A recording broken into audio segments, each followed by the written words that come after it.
Inside the NBA, presented by Hyundai. Ernie Johnson, Charles Barkley, Kenny the Jet Smith, Shaquille O'Neal. And we've got the lapel pins on. You see the display there as well. The month of April, Autism Awareness Month. And we welcome you to Inside the NBA, awesome. Presented by Hyundai. You know, Ernie, let me say this about the NBA and professional sports in general. Man, these guys do so much. You know, you're doing the autism thing now. We did the green thing last week.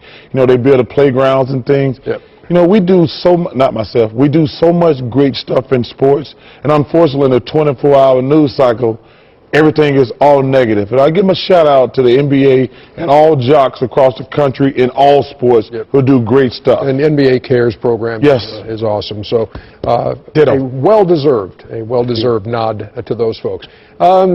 We have got a 5-game night. We've got 3 games in the Western Conference, and we're going to get to those right now. Chuckster? I think they really need, from a psychological standpoint, I think they need to have the #1 seed, because they've had it pretty much all season.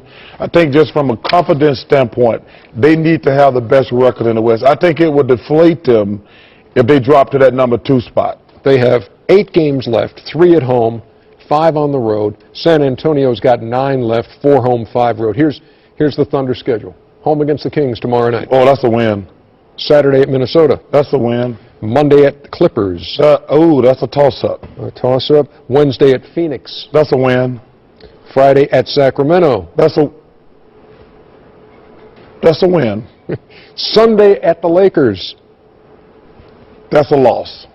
Tuesday against Sacramento at home. Wow, they played Sacramento 3 times the last week? Yes, sir. That's another win. And then they finish out at home against Denver.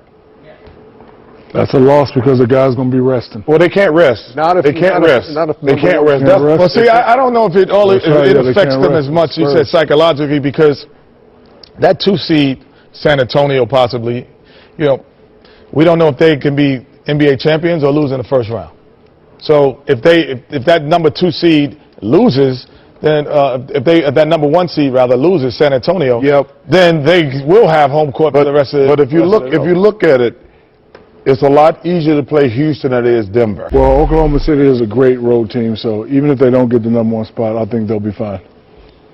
18-10 on the road. I understand that, but I'm just saying, like they need the home court. To me, they're a young team. I think they want to have the best record in the West from a psychological standpoint, in my opinion.